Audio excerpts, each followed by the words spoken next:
নমস্কার, আমি তনুশ্রী আর আমার টেস্ট দ্য বেস্ট রান্নাঘরে সবাইকে স্বাগত জানিয়ে আমি আমার রান্নাটা শুরু করছি। আমার আজকের রেসিপি পালং শাকের চচ্চড়ি। একদম অন্যরকম ভাবে আপনাদের বানিয়ে দেখাবো। খুব সুন্দর লাগে এভাবে খেতে। দেখবেন আপনারা বাড়িতে বানিয়ে ট্রাই করবেন, দেখবেন খুব ভালো লাগে। তাই চলুন দেরি না করে দেখে নেওয়া যাক আমার আজকের ভিডিওটি। পালং শাকের চচ্চড়ি বানানোর জন্য আমি এক বিড়ার অর্ধেক বিড়া শাককে কেটে নিয়েছি, ধুয়ে পরিষ্কার করে নিয়ে নিয়েছি। আর নিয়ে নিয়েছি বেগুন, আলু, একটা অর্ধেকটা বেগুন, একটা আলু আর কয়েকটা রসুন, একটা পেঁয়াজ। এই রসুনগুলোকে আমি প্রথমে থেঁতো করে নেব। এখানে আমি একটা কড়া বসিয়ে নিয়েছি, গরম করতে দিয়ে দিয়েছি কড়াটা গরম হতে দিয়ে দিয়েছি। গরমও হয়ে গেছে। এখানে সর্ষের তেল দিয়ে দিচ্ছি 2 চামচ পরিমাণে, ছোট চামচের 2 চামচ। তেলটা গরম হয়ে গেছে। একটা শুকনো লঙ্কা কেটে দিয়ে দিলাম আর দিয়ে দিচ্ছি কিছুটা পরিমাণ 5 ফোড়ন। এগুলো একটু ভাজা ভাজা হলে আমি এর মধ্যে দিয়ে দেব যে রসুনটা আমি নিয়েছিলাম, রসুনটা থেঁতো করে সেই রসুনটা আমি দিয়ে দিচ্ছি।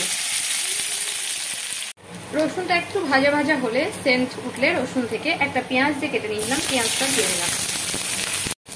পেঁয়াজ রসুনটা দিয়ে মাঝারি আঁচে গ্যাসের ফ্লেমটাকে মাঝারি করে আমি এই পেঁয়াজ রসুন সব ভাজতে থাকবো। 2-1 মিনিট এভাবে ভেজে নেব। 2-1 মিনিট ভেজে নেওয়ার পরে আলু আর বেগুনটা আমি দিয়ে দিই। আর আলু বেগুনটা দিয়ে দেওয়ার পরে এভাবে 2-1 মিনিট মিডিয়াম টু হাই ফ্লেমে রেখে এগুলোকে ভাজতে দেবো। 2-1 মিনিট ভেজে নেওয়ার পরে আমি লবণ দিয়ে দিচ্ছি 1/2 চামচ পরিমাণে। আর এটাকে লো ফ্লেমে দিয়ে এটাকে একবার নেড়ে চেড়ে নেব।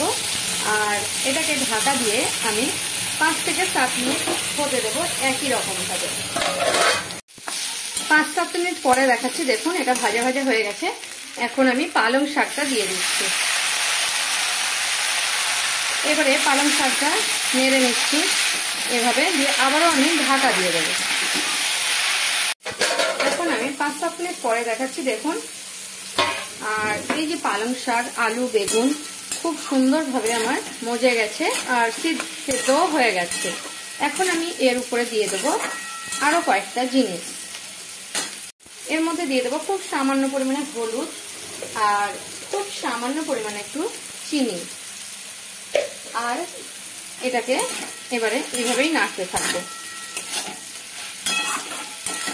1 মিনিট নেড়ে নেওয়ার পরে আমি এর মধ্যে আরেকটা জিনিস অ্যাড করবো। আপনারা এই অবস্থাতেও নামিয়ে নিতে পারেন ভালোভাবে, একটু মানে 2-5 মিনিট পরে। কিন্তু আমি আরেকটা জিনিস ব্যবহার করব যার দ্বারা এটা খেতে খুব সুন্দর একটা টেস্ট আসবে।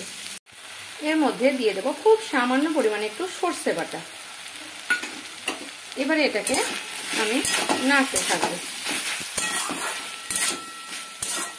আর একটু খুন্তির সাহায্যে এভাবে করে নেব। পুরো ঘেটে দেবো না, খেতে ভালো লাগবে না যেরকম, সেরকম আমি করব না। এবারে আমি এর মধ্যে একটু কাঁচা সর্ষের তেল দিয়ে দেব আর দিয়ে দেব চেরা কাঁচা লঙ্কা। এবারে আমি এভাবে একটু নেড়ে নেবো এটাকে।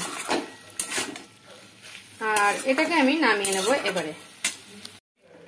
এবারে আমি এটাকে নামিয়ে নেব একটা প্লেটের মধ্যে। দেখছেন তো কতটা সুন্দর লাগে। এইভাবে একবার আপনারা বানিয়ে দেখবেন, খুব সুন্দর লাগে। দেখুন তরকারিটা আমার রেডি হয়ে গেছে, চচ্চড়িটা।